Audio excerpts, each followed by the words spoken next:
Good morning and welcome to Rising. Thank you so much for tuning in. We want to get straight to our top story. I'm joined today by Michael Starr Hopkins. Thanks so much for being in the chair. Thanks for having me. All right, let's get to it.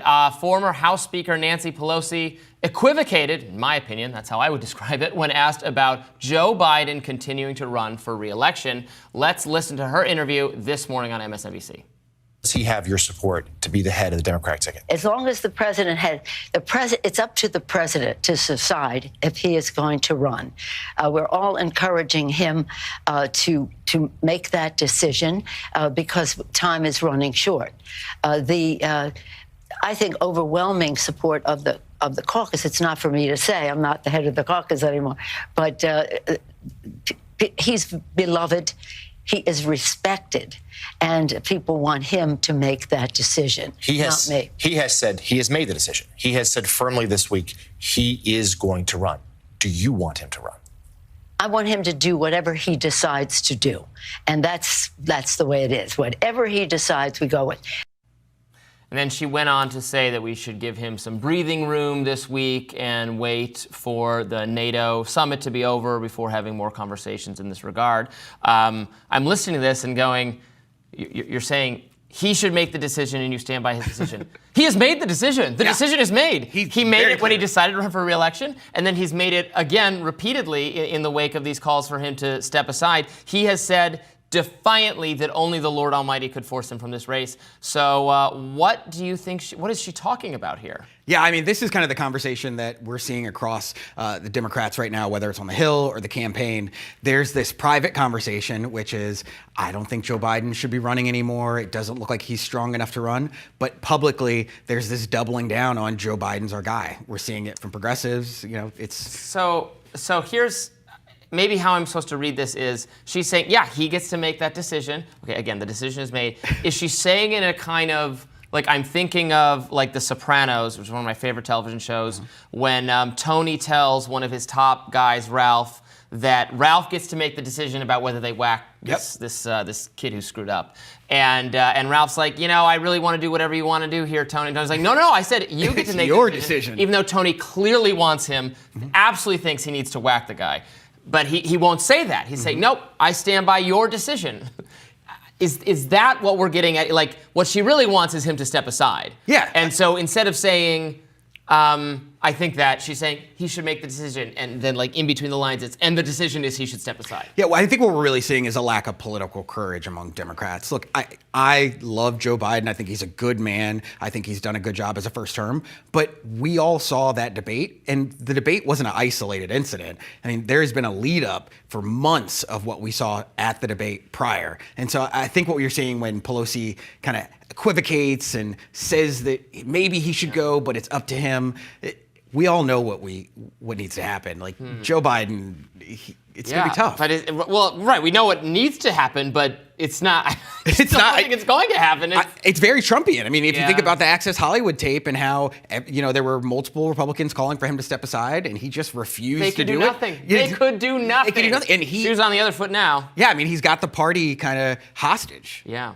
All right. The Democratic caucus is clearly torn over President Biden. Despite a growing rebel faction urging Biden to exit the race, the president not budging whatsoever or really doing anything. Is he, in fact, holding the caucus hostage? Former White House press secretary for Trump and Fox News host Kayleigh McEnany spoke with Axios reporter Alex Thompson about just that. Let's listen. Privately, some Democrats have told me, they sort of feel like the president is holding them hostage by essentially being defiant and staying in. There's also concern by some Democrats about his inner circle and feeling that he is surrounded by too many people telling him what he wants to hear. The closed-door meeting on Tuesday, Democrats chose to do nothing for now. That despite earlier in the week when senators, including Chris Murphy, Patty Murray, and Michael Bennet, warned Biden has to do at least more to show strength against Donald Trump if he is to continue in the race. There are still loyalists, however. New York Senator Chuck Schumer is standing by his man for now. He told reporters repeatedly, I'm with Joe. Over in the House, Democrats had a come to Jesus moment on Biden's fate.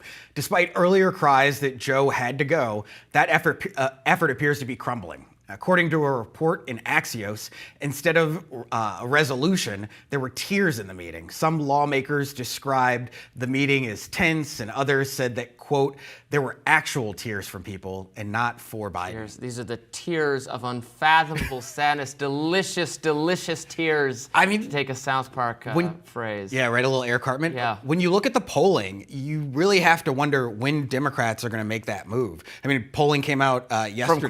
The move from crying to active tantrum to throwing things? To some, I mean, look, at a certain They point, can't do anything. At a certain point, I mean, you've already started to see the leaks. There have been reports about Hunter attending meetings. There's been kind of knives out. It's only going to get more aggressive as the polling kind of data shows that the gap's widening. You're starting to hear it from, frontline members. That's really where the weight's going to come out.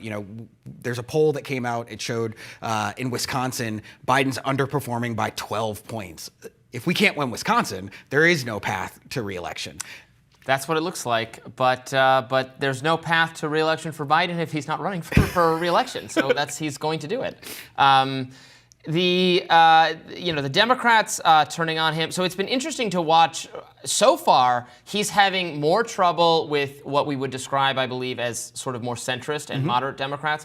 Perhaps that's because they tend to be in districts that are swingier, that are more vulnerable to Republican challengers. So they have been more hostile toward Biden in this moment. The progressives, the squad, we talked about AOC yesterday, they have surprised me in how supportive of Biden they are at this moment, because they've never been very supportive of Biden. In fact, they seem to, their stated deal is opposition to his policies, his broken promises to them on student loans, and the Israel policy has so inflamed them.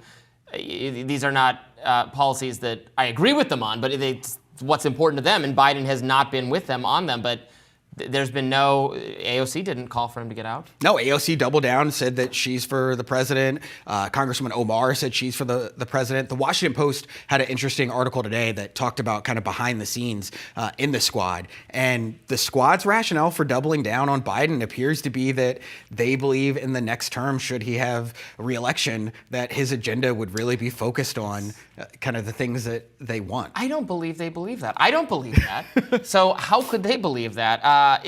I wonder if it's like a deep dislike of Kamala Harris, or a sense that she is even more of a traitor to progressive causes than Joe Biden. I wonder if that's it.